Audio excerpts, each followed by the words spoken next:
Bismillahirrahmanirrahim. Assalamualaikum warahmatullahi wabarakatuh. Waalaikumsalam. Alhamdulillah rabbil alamin. Wa nasta'inu ala umuri dunya.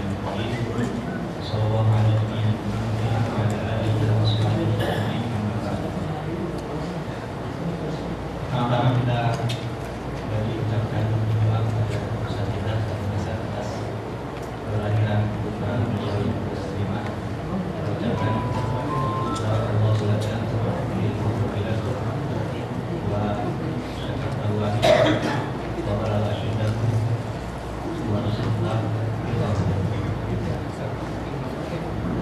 ini bukan dari perkataan dari sahabat Rasulullah kepada sahabat yang lain yang telah dikaruniai anak oleh Allah Subhanahu wa taala. Jadi doa saja boleh kita ucapkan, tabrik barokah atas kelahiran anak. Sebenarnya saya tidak mau merusak acara kita hari ini. Acara kita kan akikah, syukuran. Biasanya syukuran makan-makan. Kalau dikasih ceramah lagi nanti rusak acaranya. Makan rohani dan makan jasmani ya. Iya. Jadi mungkin saya tidak akan panjang lebar 5 amal yang insyaallah. Apalagi kan undangan jam 9 sampai 10.30. Sekarang sudah jam 10:04. Berarti 1/4 jam lagi. Kalau saya misalnya kasih ceramah 5 menit, berarti setelah 10 menit kita makan. Sambung enggak? Lanjut. Ada masalah. Salah satu di antara karunia Allah Subhanahu wa taala adalah anak. Anak ini adalah sebagai nikmat dari Allah Subhanahu wa taala. Bagaimana firman Allah Subhanahu wa taala, ya habibu yasha inata yasha wa wasanya Allah Subhanahu wa taala memberikan hibah, memberikan karunia, nikmat kepada siapa saja yang Allah kehendaki.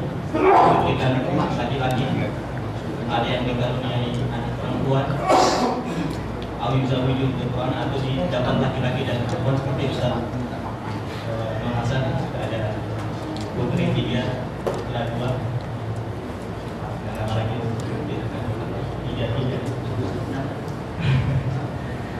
Kemudian ada juga yang Allah Subhanahu wa taala jadikan aqimah yang mandul. Jadi semuanya merupakan nikmat dari Allah Subhanahu wa taala. Jadi dia merupakan nikmat. Maka nikmat ini patut untuk disyukuri.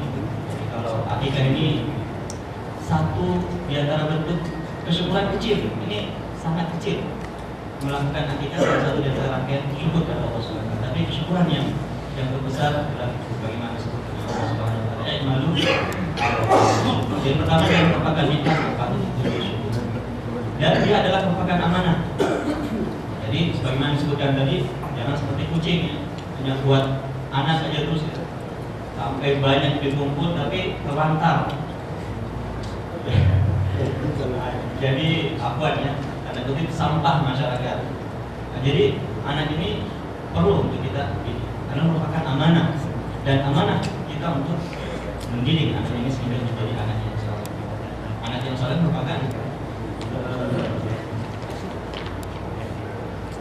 harta yang sangat berharga bagi kita.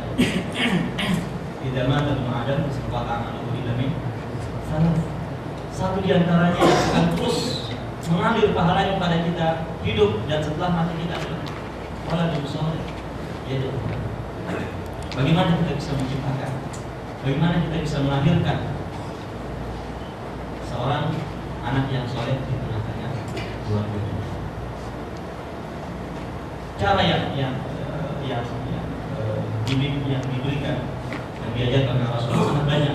Di antaranya kita seperti tadi kita akikahkan atau supaya diberikan berkah oleh Allah Subhanahu wa taala, didoakan oleh orang-orang yang tadi.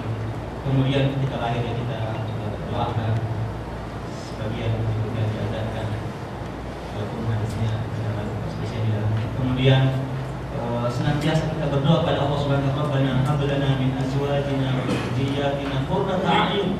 Doa ini hendaknya setiap hari kita ulang-ulang.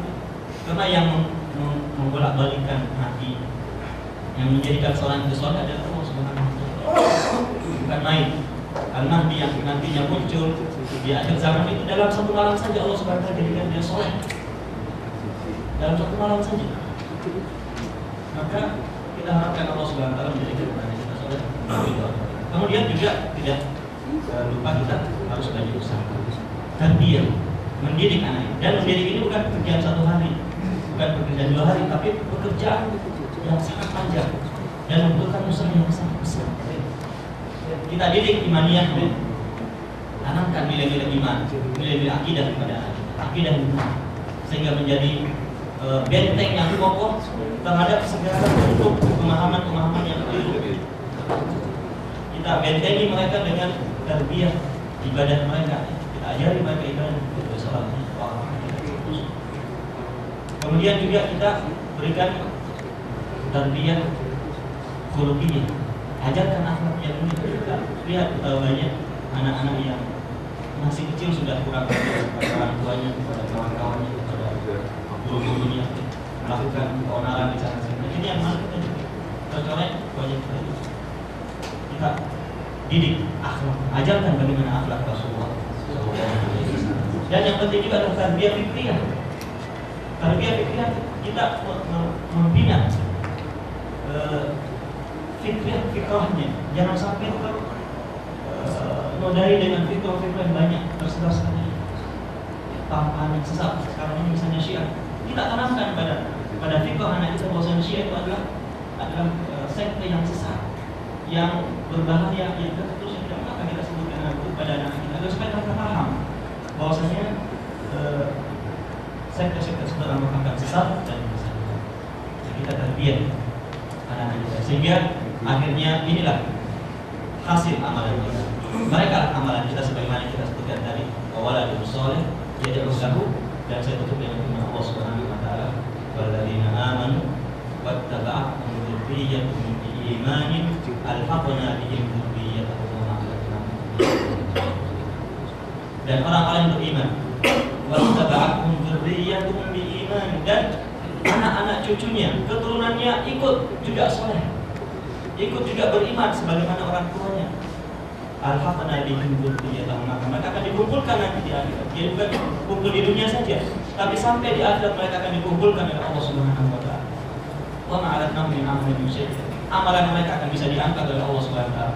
Ada yang tingkat keimanan yang tinggi, ada yang rendah, akan dinaikkan bersama dengan yang tinggi sehingga berkumpul di tempat yang tertinggi, derajat tertinggi di Allah Subhanahu wa Ta'ala. Maka ini merupakan buah daripada usaha tarbiyah kita dalam mendidik anak kita sehingga menjadi anak-anak yang soleh.